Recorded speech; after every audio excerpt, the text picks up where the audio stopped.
മധ്യപ്രദേശ് ആശുപത്രിയിൽ ഡോക്ടർക്ക് നേരെ ലൈംഗികാതിക്രമം ബി.ജെ.പി. നേതാവിനും കൂട്ടാളിക്കുമെതിരെ കേസെടുത്തിട്ടുണ്ട്. രോഗിയെ ചികിത്സിക്കുന്ന സമയത്ത് ശരീരത്തിൽ സ്പർശിച്ചു എന്നുള്ളതാണ് പരാതി. അതിക്രമം എതിർത്തതിന് പിന്നാലെ വെടിവെക്കുമെന്ന് ഭീഷണിപ്പെടുത്തിയെന്നും പരാതിയുണ്ട്. ആശുപത്രികളിൽ സുരക്ഷ ഒരുക്കണമെന്ന് ആവശ്യപ്പെട്ടുകൊണ്ട് ഡോക്ടർമാർ പ്രതിഷേധിക്കുകയാണ്. വൈസ് അഭിനന്ദ് ചേരുകയാണ്. അഭിനന്ദ്, എന്താണ് സംഭവിച്ചത്? എപ്പോഴാണിത് ഉണ്ടായത്? ആരാണ് ഈ ബി.ജെ.പി. നേതാവ്? ഇപ്പോൾ ഡോക്ടർമാരുടെ പ്രതിഷേധം ഇപ്പോഴും തുടരുകയാണോ? എന്തെങ്കിലും ചർച്ച നടക്കുന്നുണ്ടോ?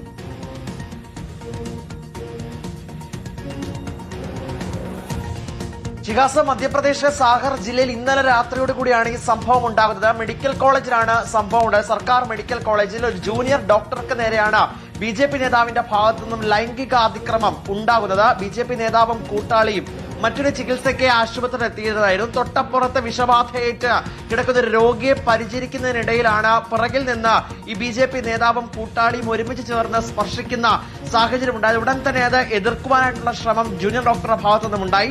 അപ്പോൾ മിണ്ടരുത്, വെടിവെച്ച് കൊന്നുകളയുമെന്നുള്ള ഭീഷണിയും ഉണ്ടായി. അതിന് പിന്നാലെ അവിടുത്തെ സെക്യൂരിറ്റി ജീവനക്കാരനൊക്കെ വിവരം അറിയിച്ചെങ്കിലും കൃത്യമായ ഒരു ഉത്തരവാദിത്തം അവരുടെ ഭാഗത്തു നിന്നും ഉണ്ടായില്ല എന്നാണ് ജൂനിയർ ഡോക്ടർ പരാതിയിൽ പറയുന്നത്. എന്തായാലും ജൂനിയർ ഡോക്ടർമാരുടെ സംഘടന, മെഡിക്കൽ അസോസിയേഷൻ അടക്കം വലിയ രീതിയിലുള്ള പ്രതിഷേധമാണ് ഇപ്പോൾ സംസ്ഥാനത്തുടനീളം ഉണ്ടായിരിക്കുന്നത്. മെഡിക്കൽ കോളേജിന് മുന്നിലാണ് ജൂനിയർ ഡോക്ടർമാർ പ്രതിഷേധിക്കുന്നത്.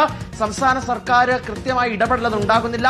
ബി.ജെ.പി. സർക്കാർ അധികാരത്തിന് വന്നതിന് ശേഷം സർക്കാർ മെഡിക്കൽ കോളേജിലെല്ലാം ഇത് തന്നെയാണ് അവസ്ഥ. സുരക്ഷിതമല്ലാത്ത സാഹചര്യത്തിലൂടെയാണ് തങ്ങൾ പ്രവർത്തിക്കുന്നതടക്കമാണ് ഡോക്ടർമാർ പറയുന്നത്. അതിനൊടുവിലത്തെ ഉദാഹരണമായി മാറിയിരിക്കുകയാണ് ഈ ജൂനിയർ ഡോക്ടർ എന്നും അത് ബി.ജെ.പി. നേതാവ് തന്നെ ഇടപെടുന്നു എന്നതാണ് മറ്റൊരു പ്രധാനപ്പെട്ട കാര്യം. യുവ നേതാവാണ്. യുവ നേതാവിനെതിരെ കേസ് രജിസ്റ്റർ ചെയ്തിട്ടുണ്ടെന്ന്. ശരി അഭിനന്ദ്.